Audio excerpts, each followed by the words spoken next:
Let me continue with where we left off. So anyway, we have just done the one on. So to prove my point again is, since there's just so many lines and so much fabrication that is done, we need to be very, very careful about the authenticity of our records. I always joke to my friends. I always, wear expensive watch. You see my Rolex watch, Rolex, Rolex. You see that? Okay, I bought it in Shenzhen for $20 US. My point is that you can fake anything. You go to China, you go to the museums. They have all these exhibits to prove all kinds of things. Okay, my goodness, you can go to Shenzhen and order these things for in batches. Okay, these things can't be faked. Okay. So actually the reason why I've handed out, and I'm sorry, can I borrow this sheet? Please, please. The reason why I've handed out this is for you to take it out right now and compare it with this, okay? So take this thing out and compare that with this. May I have a copy of that myself?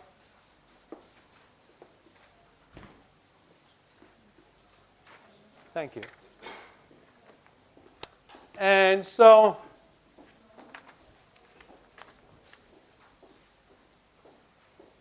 pardon me, I'm very disorganized. Where's my laser point? Oh, here.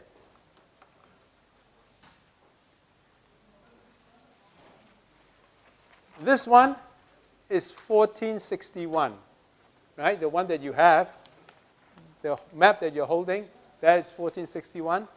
As I said earlier, Ming Dynasty spans through 267 years, 276 years, I'm sorry. And so territories change. So this is the 1600 edition, okay, where they revised it. And also to prove my point, I purposely get it from the Bavarian National Library of Germany. This is the Bavarian National Library, East Asia Digital Collection, okay? In other words, nobody can fake these things, okay, because if the PLC wants to fake this, people are going to produce this copy, okay, from a German library and say, well, so you can see this is very, very authentic, okay? And you can compare this with this. It really shows you the same thing. And that is this Tibet over here is shown under a very different convention compared with the internal places like the capital city and Nanjing and so forth, okay? Just to make a minor point over here. So this is to summarize what we have looked at so far. Remember, I started out by saying that my original question is this. Was Tibet part of the Ming Empire according to the PLC? Was Tibet part of the Ming Empire according to the Qing Dynasty government? And then was Tibet part of the Ming Empire according to the Ming government? Okay? So you have now the three documents over here. You have the PRC document, you have the Qing document, and then you have the Ming document. And you can see that the Qing document and the Ming document, they are consistent with each other. They basically agree with each other. And there's northern Thailand and Laos, they're inside the Ming Empire, right? And then Tibet is outside. Yellow means within China, and white means outside China. So the yellow is Thailand over here and Thailand over here. And then the Tibet, okay, in Qing is listed under Western lands, and then in the Ming document is listed under foreigners, okay, YE, okay? And you can see that the PLC document is just the opposite. Tibet moves from here to here, but then the Laos and the northern Thailand, Burma, they move from here to there. Again, I'm not saying who is right and who is wrong, but basically I'm trying to tell you that well, as to whether Tibet belongs to the Ming Empire, the Ming Emperor and the Qing Dynasty, they obviously, are sort of consistent with each other and they disagree with the PLC. Who do you think is more qualified to say, something about the Ming territories? The Ming emperors or the PLC government? That's up to you to decide. And these are the most authoritative documents of each era or dynasty. Okay, there's no question about it. The Chinese agree with this, that's non-controversial. So we can see now what the PRC says about the book. Okay, it says that blah, blah, blah, blah, blah is one of the major best achievements, and then the Hon-Shiang is a serious and meticulous scholar. He never uses blah, blah, blah, and so forth. So again, you can decide on sort of how credible those things are. Anyway, in my attempt to answer the question that was raised by, I think, you, right, about, okay, so actually there are other government documents, okay, that actually reflect the same thing. We just don't have time to go through that, okay? That's the reason why it's important to know something about Chinese historiography, and that when you want to look up a topic, who is the most authoritative author, or which book is the most authoritative book? And then we have looked at some of the most authoritative ones, but there are others that are equally authoritative that are governmental. But we are going to move to the next group. The next group is a scholastic group, okay? Because you can see, if you follow the Chinese Communist way of thinking, which is a cultural revolution way, and that is, all these rulers and all these imperial documents are just bad. And okay, let's look at the scholars, okay? And again, there are a whole bunch. I'm going to look at the one that is, again, one of the most prestigious, okay? It's called Guang Yu Tu, okay? Maps for Vast Territory. And again, I'm going to look at Baidu and see what they say about this book, okay? Emma is an atlas published in our country during the Ming Dynasty and enjoyed wide circulation and enormous influence. Luo Hong-Shiang, which is the author, okay, was ranked first in the National Superior Level Civil Service Examination, 状元, for those of you who know Mandarin, okay? In 1529, was appointed a court author. After more than 10 years of devotion, he completed MVT in 1541. Because of the accuracy, please note the word accuracy, okay? This is a very important word. Before wide availability, MVT became the foundation reference for many subsequent map preparation projects in Ming Dynasty and beyond. Mr. Law invented blah, blah, blah, blah, and so forth. MVT is an extremely valuable variable. Again, basically, it's sort of, is held in high esteem. And then, of course, these are examples, okay, of, again, the important thing is to, first of all, decide, why should I look at this book? What's so grand about the book? I'm showing you, this is really a grand book, okay?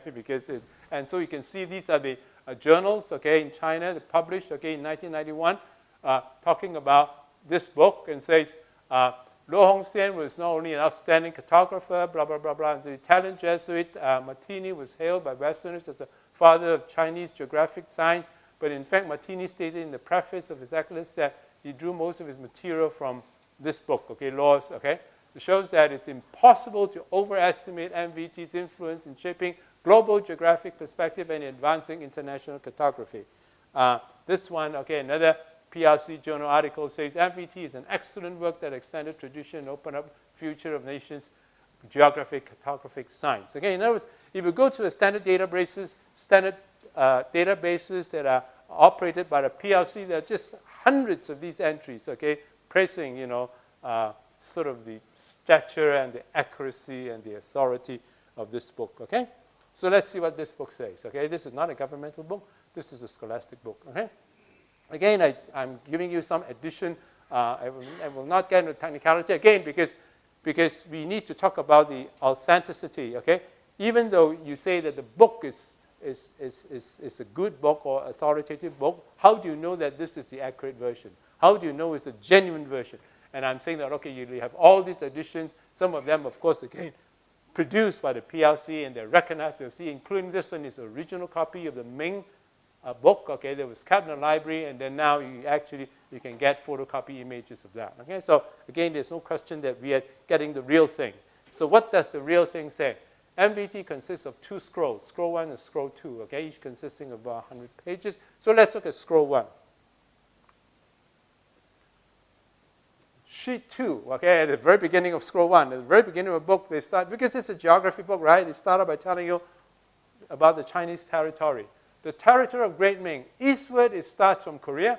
Westward, it reaches Fort Jiayu. I'll show you where that is afterwards, okay? And then the others are not important, okay? but it encompasses 2 capital cities and 13 provinces. I've already shown you what the 13 provinces are, okay? And they do not include Tibet. But what is more interesting is this part. Westward, it reaches Jiayi, okay?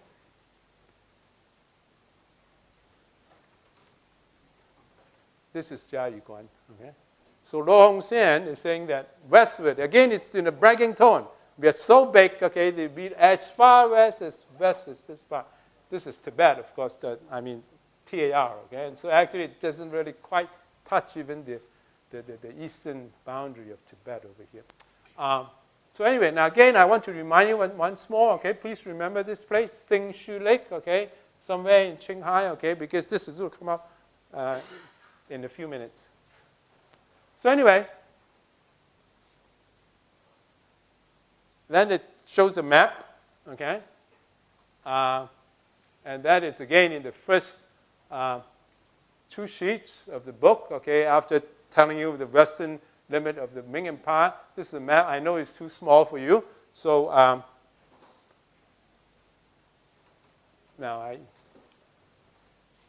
this is Xingshu Lake, okay? This is the correct position of TAR is here.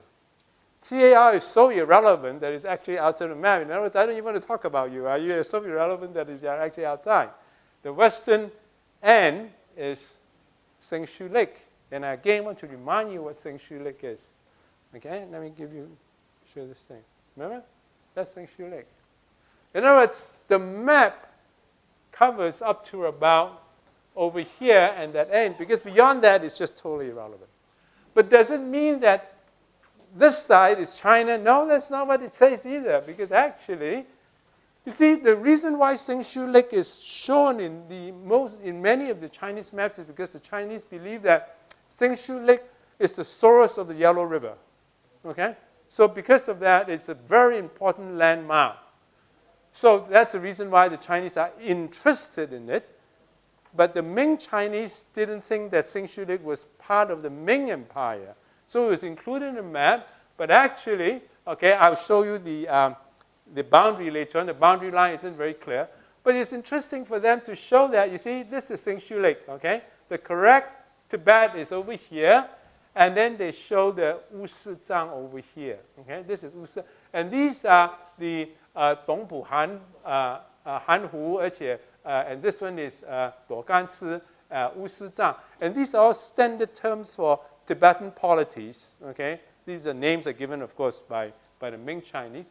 And so they are putting Wusizang, which is actually Tibet, the Lhasa and that area, okay, is actually putting it east of Xingshu Lake, whereas the correct position is considered as totally irrelevant, okay? So again, to make sure that you understand what it means that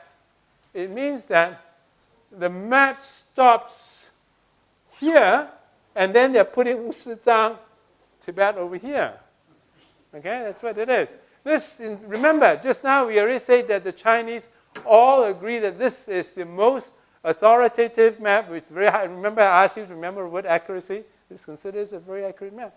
It's accurate. It's just inaccurate for that region because actually the Ming Chinese couldn't care less who these people were and where they were. Okay, I mean, it's just considered, it's just so irrelevant that they just put those over here.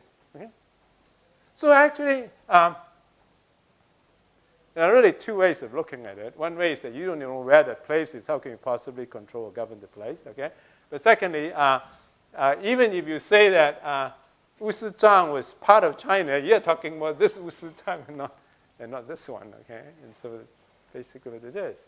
And the interpretation is really up to you to determine. Again, I'm just showing you that that's how the map appears. The interpretation differs. Actually, my interpretation, I'll tell that, and that's subjective. So far, I've tried to present objective facts. But right now, I'm going to stick my neck out and give you a subjective interpretation. My subjective interpretation actually is this. Is that there's this vast area that the Chinese know that they are inhabited and controlled by this whole bunch of Tibetans, okay? And then they start from about here. And the western end, they have no idea and they couldn't care less. So they don't show this, they don't show this. And when they put the Wuzizang over here, it means that they know that the Tibetans' influence start about over here and to the west of here. But that's just my subjective interpretation. And I reached a subjective interpretation not from just looking at this map. Remember, I've looked at dozens of these maps, okay? I'm just showing you one of those. Okay. And again, this is to repeat the consistent statement of all these Ming and Qing dynasty documents on Ming geography, is that, again, they say that under Yunnan, it was Burma and Laos, okay? So they're very consistent, okay? All these dozens of books, okay, they all show two things. Burma, Laos, a part of the Yunnan province, which is part of China. Tibet was just totally out, okay? Now scroll 2 has a bunch of other things. I'm just going to look at 3 things over here. They show a map of Western lands, and they show an overall map of China and foreigners, and they show a list of foreigners. There are other things which, okay, we don't have time to look at all of those, but let's look at the first one, the map of Western lands. And the map of Western land is actually, Western lands means things that are west of China. And so this one, you can see the boundary. This is the boundary. This is the boundary line. This is the boundary line of the Ming Empire. And you can see that consistent with the earlier statement, Burma is shown within the boundary line. Okay, Laos is shown within the boundary line. Vietnam is shown outside the boundary line. Okay? But this is the boundary line.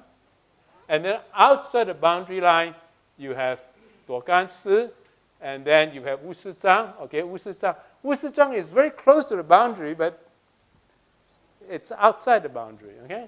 So look at that. This is inside Burma and Laos. Vietnam is outside. And then this out. But again, it's just like what they're saying really is that they're outside, but I don't know exactly where they're outside. And then again, the correct TR position is left blank because they just don't know enough to put any label there. Okay? Yes, ma'am. I was just wondering where the Great Wall of China comes in a map like this. Okay. The Great Wall is over here. It's not shown in this map because this map is western. Okay? So the Great Wall is here. Because it was keeping out the Western barbarians. No, the Great Wall is for the northern barbarians. They were the northern ones. The Great Wall is against the Mongolians up here. So that's why it's not shown over here.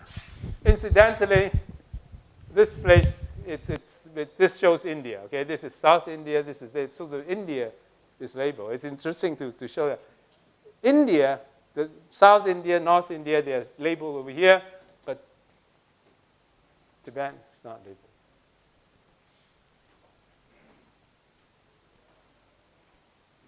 And then remember, we say that we want to look at 3 things. So we have looked at the map of Western lands. So let's look at the overall map of China and foreigners. Okay. So where is China and where are the foreigners? Okay. So this is shown over here. And again, you can see over here, that's the boundary line, the border of Ming Empire. The border of Ming Empire over here. Okay, the border of Ming Empire over here. And then over here, this is Vietnam, which is just outside the border. And then over here, the border of the Ming Empire. And then these things basically says that there are a whole bunch of these Tibetans over here. So their idea of Tibetan are the Tibetans that are sort of outside the area, still in the area of Xingshu Hai, Xingshu Lake, which is in Qinghai. Again, it repeats the same thing. This is even more amusing. They show the correct of TR is actually half of it would be in the ocean. Okay. And then, of course, the last one. Remember I said that I want to look at 3 things. The map, we look at the map, and the list of foreigners, okay? And the list of foreigners is a table in the tabular form. So that's how they classify, how this book classifies the foreigners. They have eastern foreigners, southeastern foreigners, blah, blah, blah. And then the eastern foreigners, Dongyi, okay, is Korea, and then the southern foreigners 9E will be Java, which is Indonesia, Vietnam, Malacca, and Malaysia, okay, and so forth.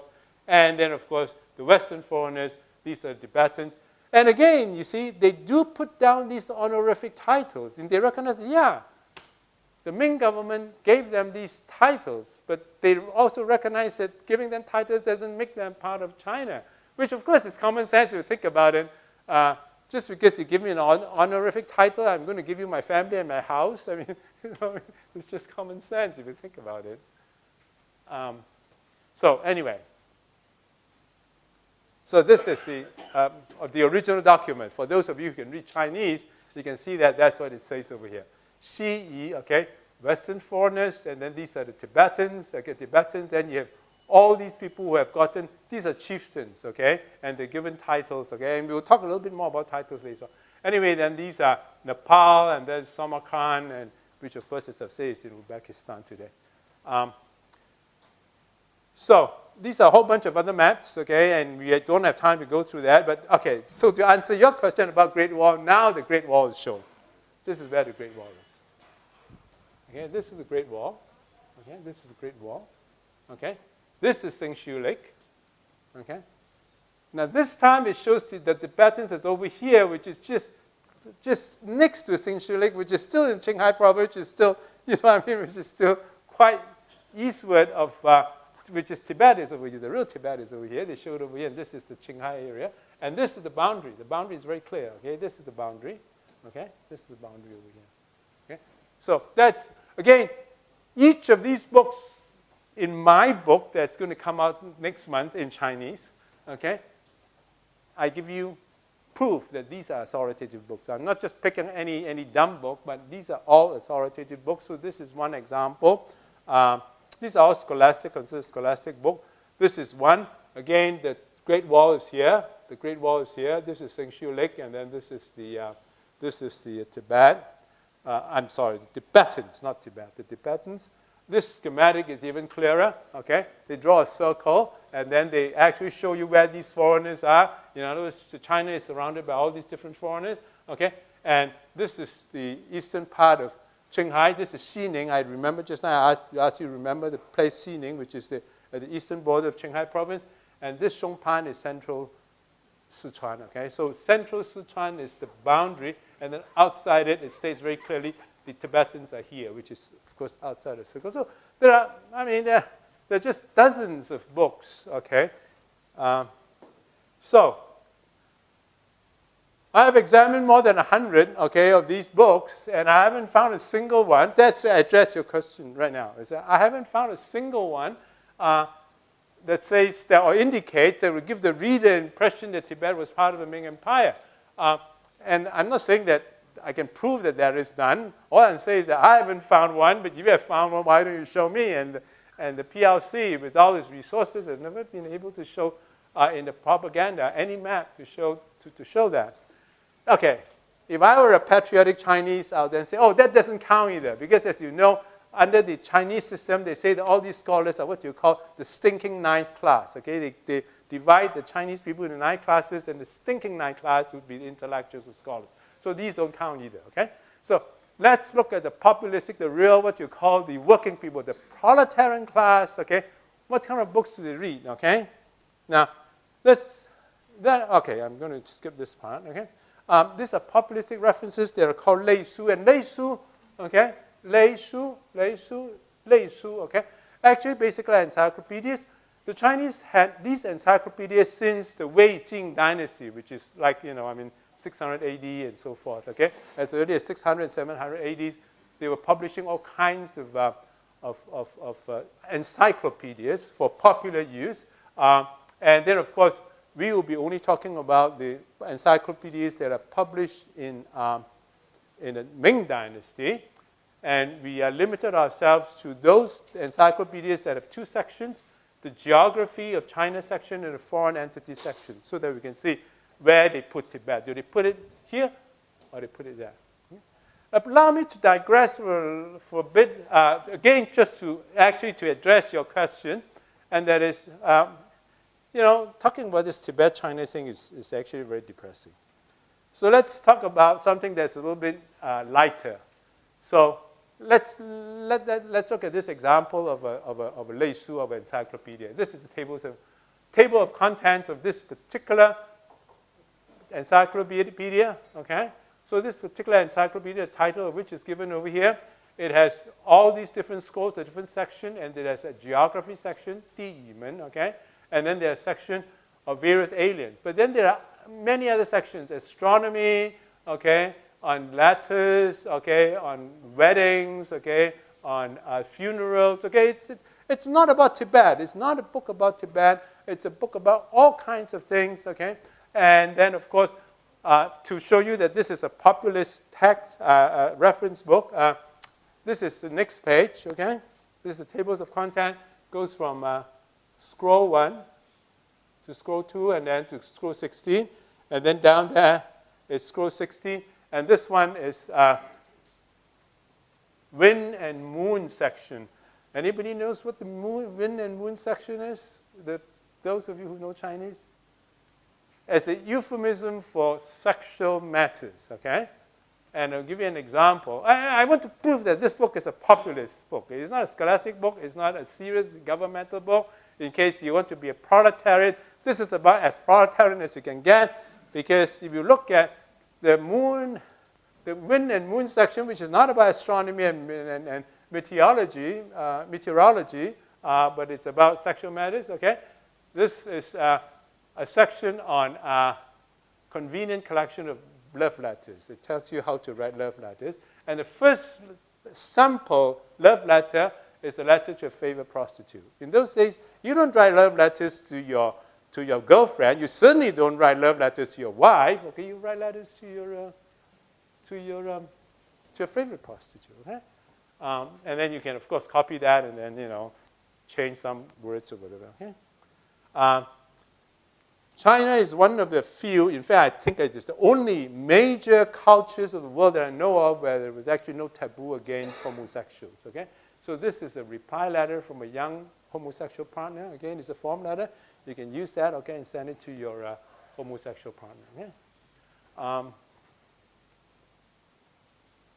This one is a wonderful recipe for a romantic nuptial suite. It's basically a recipe for aphrodisiac. Okay? Now, I'm not saying that any of the members of my august audience is interested in these things. Okay? I just want to show you that this is a very populist book. I mean, it covers all kinds of topics. Okay? It's no political hidden agenda. Okay? And a book like that, how does it treat Tibet? Because remember, there are two sections, one on China geography, one on foreigners.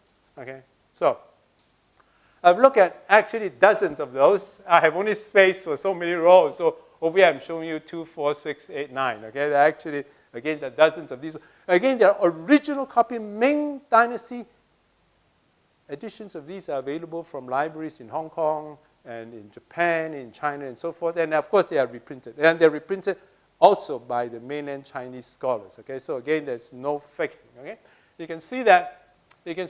And just now we were talking about this one. Okay? This is the one that I was showing you. Okay, with the recipe of a nuptial suite or whatever. But then there are others. Okay?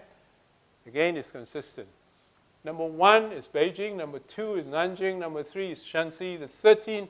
You see, the Ming Dynasty, the empire consists of 13 provinces and the 2 capital cities. So there are 15 altogether. In each of the 15, it's all yes.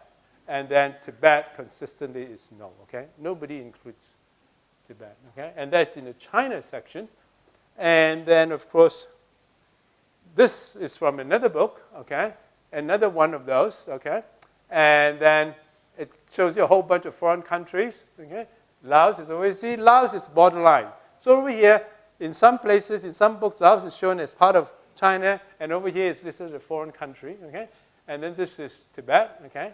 And this is, there are preceding pages which I'm not showing you. So this is number 27, Lao Wo Guo, okay? And then over here, Tu Bo Guo, okay? It's number 31, and India country is over here, okay? And then there are a whole bunch of others, okay? But before I move on, it's interesting, okay? It's interesting because one of the major arguments of the PRC is that nobody has recognized Tibet as a country ever, okay? those of you who know a little bit about Chinese is that in many situations, the word guo the word country is omitted, okay? When we talk about Spain, for example, we say 西班牙, we never say 西班牙国, okay? In some cases, like 美国, America, then we do say guo. But over here, they actually took pains in mentioning the word guo over here.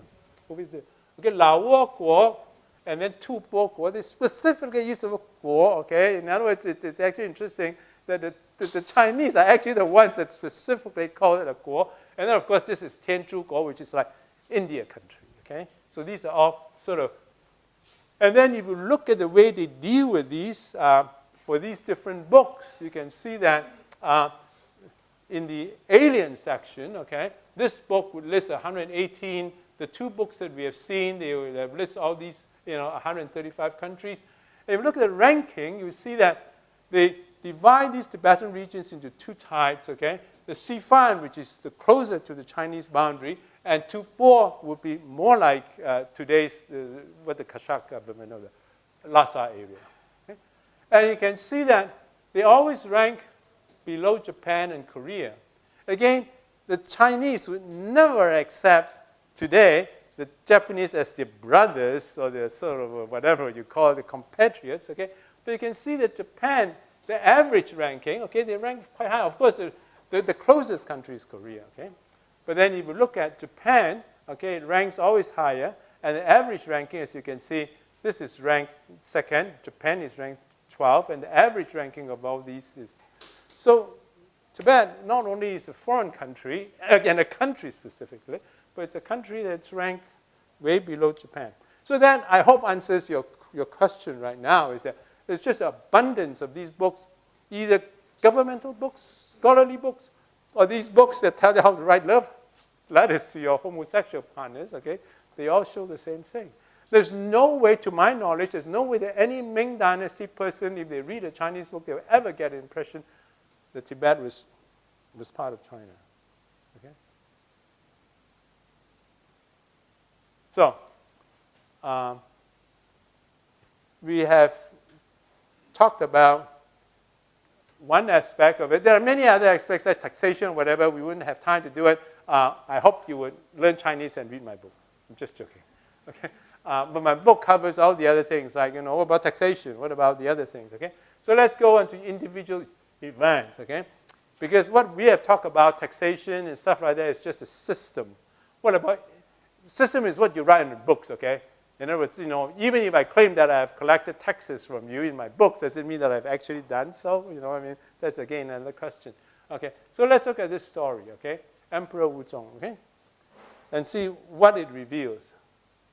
And that is because the PLC's argument, very much like I asked you to prove your American citizenship, you say, oh, I cannot produce my passport, but I have something better. I have my photograph with Donald Trump, okay?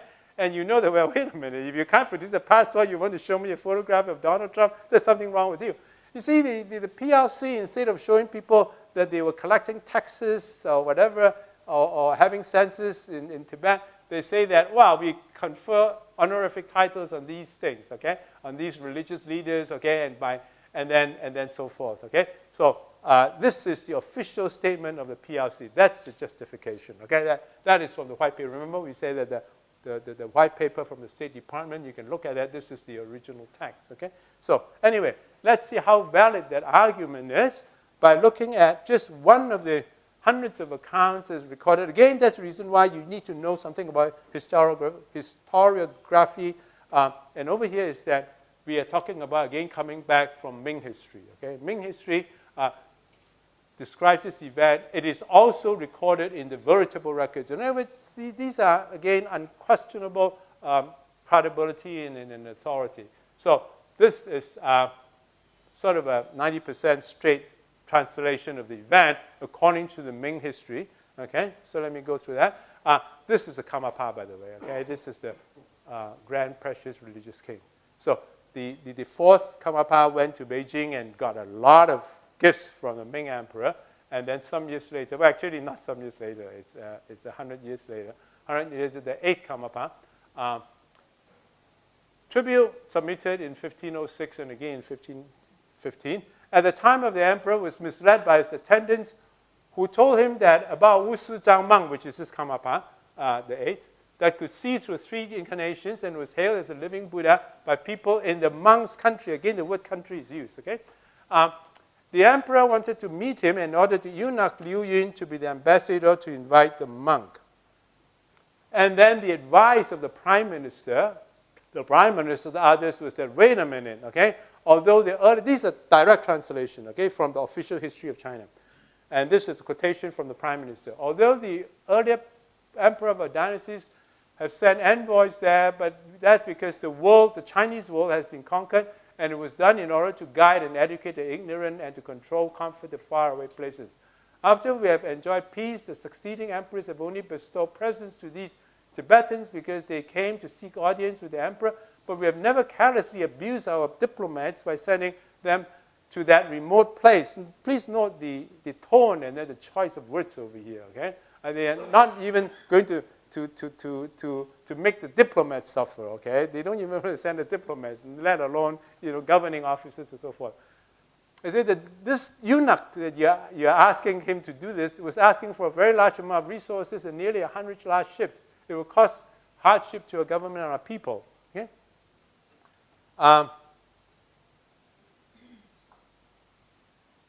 Furthermore, after leaving our border at Tianquan, I'll show you where that place is, okay, afterwards. Tianquan, 6 barbarians, which is in today's central Sichuan. There will be several tens of thousands of miles more to. So again, this prime minister is stating that our border is at this place. This is our border, okay? And then after we leave our border, there's no station, and then who is going to protect us? We have no provisions and so forth, okay? If we send people there, it'll lower the stature of China. The whole idea is totally unacceptable. We are subordinates boycotting. This prime minister is telling you, I am going to boycott you. Basically, it says that we as subordinates regret that we will not perform the associated documentation work for your majesty. The emperor rejected the advice, even though other important relevant officials also objected vehemently. Actually, in the original text, there's a listing of all the other important officials that objected to it. Okay? This is where Tianquan you find it. Okay? So the border is over here, which is again in the middle of Sichuan. Okay? That's what's stated. Okay. Anyway, so the emperor starts preparing the gift for this living Buddha. Strings of pearls, blah, blah, blah, completely depleted the gold holdings of the imperial palace. They used all the gold in the imperial palace to make gifts for this living Buddha, okay? And then costing tens of thousands of taels of silver was made, and then a tea, and then salt, whatever. And then told Li Yuan that I'll give you 10 years. In other words, the emperor has no idea where this guy is, okay, where Tibet is, okay? So you go spend 10 years, okay, going to God knows where. Okay? It's like sending Columbus, okay, to look for the new world. When Li Yuan's fleet reached Shandong, it blocked the central government's fleet of taxation ships. They were used to transport staples from southern China. So you're talking about a huge undertaking, okay? The emperor spent a lot of time just to try to bring this Tibetan monk, okay, which apparently had, or rather his ancestors, the preceding Karmapa, had received these honorific titles from the Ming emperor, which means that supposedly they should be somewhat obedient to the Ming emperors, right? So anyway, so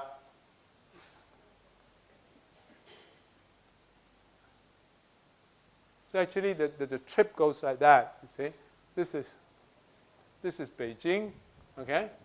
From Beijing, it goes into Shandong. There's a canal over here, and it goes down, and then it goes to the Yangtze River, and then eventually reach Chengdu, okay, which we haven't gotten to yet in the article. I mean, the text I'll get. And after Chengdu, they make preparation, and then they enter over here, and then they came to Lhasa. And after the Karmapa is a seat to the monastery somewhere over here. Okay? So anyway, that's the entire trip. But let's see how it was described. So after entering the Yangtze River, the ships were too big.